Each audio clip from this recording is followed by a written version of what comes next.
हमारे YouTube channel पर आपका स्वागत है।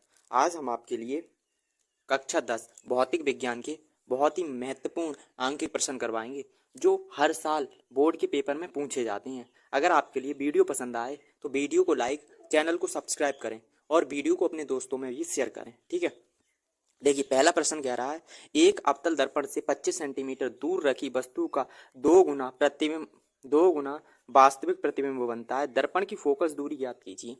देखो, हमें दिया है, ऐसे लिखना है पेपर में आपके लिए, अवतल दर्पण है, अवतल दर्पण, ठीक है, और 25 सेंटीमीटर दूर रखिए। ये है, जैसे मान लीजिए एक अवतल दर्पण है ऐसे करके, ठीक है, और इससे 25 सेंटीमीटर कोई दूर रखिए वस्तु, यहाँ से इस दर्पण से 25 सेंटीमीटर दूर रखिए। मान ले रहे हैं ये 25 सेंटीमीटर दूरी पर रखिए कोई वस्तु, तो जो वस्तु की दूरी है उसे लिखते हैं यू से।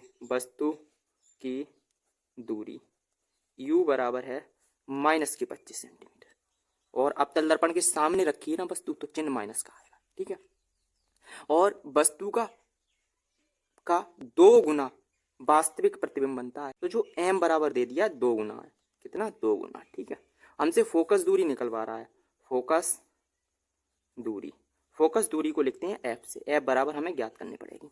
जब प्रतिबिंब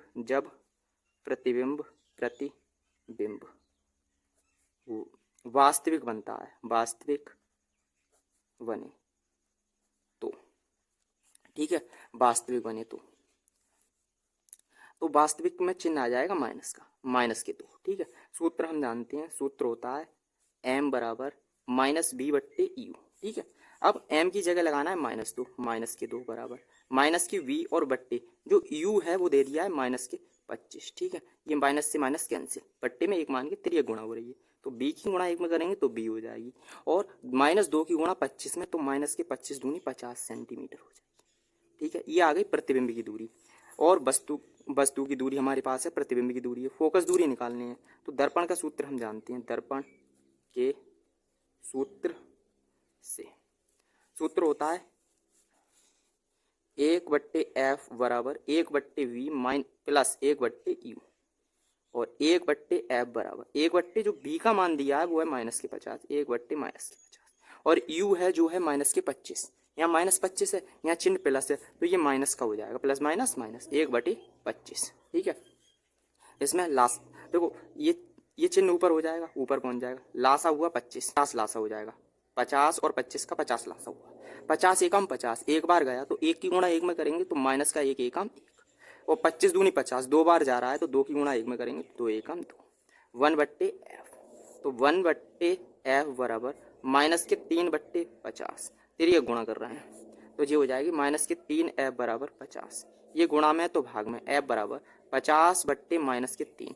ये फोकस दूरी होगी, जो दर्पण की फोकस दूरी होगी, दर्पण की फोकस दूरी वो होगी 50/3 सेंटीमीटर है, माइनस के 50 से।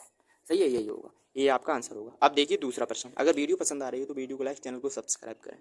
इसमें कह रहा है +20 डायोप्टर क्षमता की लेंस की फोकस दूरी ज्ञात कीजिए। क्षमता हमें दी है, क्षमता, लेंस की जो क्षमता है, क्षमता के लिए लिखते हैं P से, प्रदर्शित करते हैं P बराबर, ये दी है 20 डायोप्टर D प्लस। ठीक है, और लेंस की फोकस दूरी निकलवा रहा है, फोकस दूरी f हमें निकालनी है, तो हम सूत्र जानते हैं, तो सूत्र होता है लेंस की क्षमता का, वो होता है P बराबर 1/f मीटर में, या तो ये लगा दो मीटर वाला, या एक और होता है 100/f सेंटीमीटर में, इनमें से कोई सा भी लगा सकते हैं आप सेंटीमीटर में। ठीक है, तो हम ये वाला ले रहे हैं, तो P बराबर 100, और यहाँ देखिए और बट्टे f। ठीक है, तो f यहाँ आ जाएगी, f बराबर 100/p, और 100/p का मान हमें दिया है 20 है, 20 पंजे 100, 5 आएगी 5, जो f बराबर है 5 सेंटीमीटर है, फोकस दूरी होगी 5 सेंटीमीटर के बराबर। ठीक है, लिख देना है, फोकस दूरी होगी 5 सेंटीमीटर, 5 सेंटीमीटर होगी, नीचे लिखना होगा पर जहाँ जगह कम है। ठीक है, अब देखिए तीसरा प्रश्न। इसमें कह रहा है 20 ओम, 24 तथा 30 ओम वाले 3 तार हैं और श्रेणी क्रम में, फिर तो ए में कह रहा है श्रेणी क्रम में, बी में कह रहा है समांतर क्रम में जुड़े हैं। प्रत्येक दशा में तुल्य प्रतिरोध बताइए, यह ज्ञात कीजिए, ज्ञात करना है। पहला प्रतिरोध है R1, R1 है 20 ओम, और जो दूसरे तार का प्रतिरोध है वो है R2, ये है 24 ओम, और तीसरे तार का प्रतिरोध R3 बराबर है 30 ओम के। ठीक है, हमसे कह रहा है पहले श्रेणी क्रम में जोड़ा गया है, इन्हें लिखना है R1, R2 व R3 को श्रेणी क्रम में जोड़ने पर, श्रेणी क्रम में जोड़ने पर। ठीक है, तो सूत्र होता है R बराबर R1 प्लस R2 और प्लस R3। R बराबर R1 है 20 और प्लस R2 है 24 और प्लस जो R3 है वो है 30, इन्हें जोड़ देना है। तो ये हो जाएंगे 74 ओम। इसका तुल्य प्रतिरोध होगा 74 जब श्रेणी में जोड़ा तो। अगर इसका डायग्राम भी बूझे तो डायग्राम ऐसा बनेगा, ये है, ये पहला तार जुड़ा है, ये दूसरा है श्रेणी में, ये तीसरा है। ठीक है, इसमें अधिकतम और न्यूनतम करके भी आता है कभी कभार ये सवाल। ये है 20 ओम का, और ये है 24 ओम का, और ये है 30 ओम का। ठीक है, ये डायग्राम हो गया। इसका जो तुल्य प्रतिरोध होगा श्रेणी में वो 74 ओम होगा। ठीक है, अब देखिए R1 और R2 व R3 के लिए, R3 को समांतर क्रम में जोड़ रहे हैं, समांतर क्रम में जोड़ने पर, क्रम में जोड़ने पर, तो 1/R बराबर 1/R1 plus 1/R2 plus 1/R3, ये सूत्र होता है। ठीक है, बराबर, यहीं बराबर लगा रहे हैं। 1/, जो R1 है वो है 20 और प्लस 1/R2 है 24, और जो R3 है 1/30 है। ठीक है, इसका 20, 24 और 30 का हमें निकालना है लासा निकालेंगे। ठीक है, जो लासा आएगा इनका वो आएगा 120, आप निकाल लेंगे लासा। 20, 24 और 30 का लासा ऐसे निकालेंगे, 2 से काटेंगे, 2 ढाई 20, 2 एकम 2, 2 दूनी 4, 2 से 15। ठीक है, ऐसे करके आप निकाल लेंगे, 120 लासा है।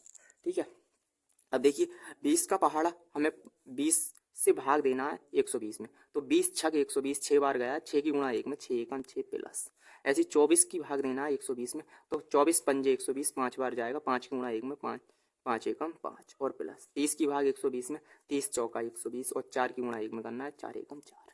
ठीक है, तो 1/R बराबर, इन्हें जोड़ेंगे 15 हो जाएंगे, 15/120, 15 एकम 15, 15 अट्ठे 120, ये आया 1/R बराबर 1/8। ये गुणा कर रहे हैं, तो R बराबर, R की गुणा 1 में R एकम R, 1 की गुणा 8 में, तो 8 एकम 8 ओम। यही हमारा आंसर होगा। देखो दोनों स्थितियों, प्रत्येक दशा में तुल्य प्रतिरोध पूछ रहा था, तो प्रत्येक स्थिति में ये आएगा। देखो श्रेणी में आया 74 और जो समांतर में होगा वो 8 ओम होगा। इसका अगर डायग्राम बनाना हो तो डायग्राम ऐसा बनेगा। समांतर में देखिए 3 प्रतिरोध हैं, पहला प्रतिरोध तार, दूसरा प्रतिरोध तार और तीसरा प्रतिरोध तार, ऐसे करके जोड़ देना है अगर पूछा जाए तो। ये R1 है, R1 है वो है 20 ओम के, और जो R2 है वो है 24 ओम की, और जो R3 है वो है 30 ओम की, 24 ओम की। यही आपका आंसर होगा। अगर वीडियो पसंद आ रही हो तो वीडियो को लाइक, चैनल को सब्सक्राइब करें। अब देखिए चौथा प्रश्न, इसमें कह रहा है 2 ओम प्रतिरोधकता के प्रतिरोध से प्रति सेकंड 10 जूल ऊष्मा उत्पन्न हो रही है, प्रतिरोध में प्रभावित धारा की गणना करनी है। 2 ओम प्रतिरोधकता मतलब जो प्रतिरोध हमें दिया है, प्रतिरोध के लिए R बराबर दिया है 2 ओम। ठीक है, ओम, और प्रति सेकंड समय टी दे दिया 1 सेकंड।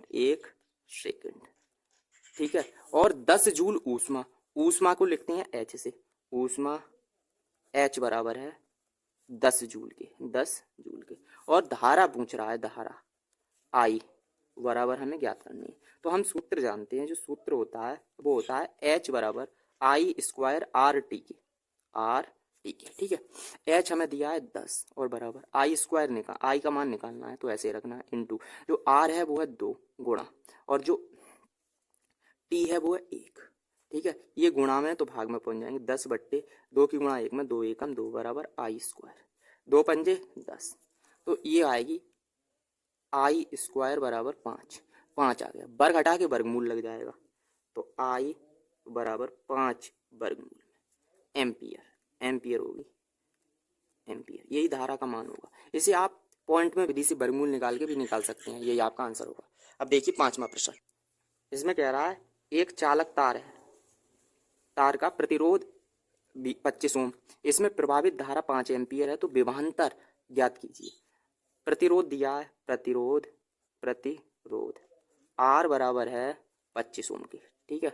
और धारा I बराबर है वो है 5 एम्पियर के, 5 एम्पियर के। हमें विभवांतर V निकालना है, V ज्ञात करना है। तो सूत्र जानते हैं ओम के नियम से, तो I बराबर V/R, ये ओम का नियम होता है, ओम के नियम से यही सूत्र लगा रहे हैं। तो हमें निकालना है B, तो बट्टे में एक मान के 3 गुणा करी, तो B बराबर I गुणा R आ जाएगा। तो B बराबर I का मान है वो है 5 और गुणा R है वो है 25, इनकी गुणा करेंगे। B बराबर 25 की गुणा 5 में, तो 25 पंजे 125, और विभवांतर का मात्रक होता है वोल्ट, मात्रक भी लिखना है, यही आपका आंसर होगा। अगर वीडियो पसंद आई हो तो वीडियो को लाइक, चैनल को सब्सक्राइब करें और दोस्तों में वीडियो को शेयर करें। और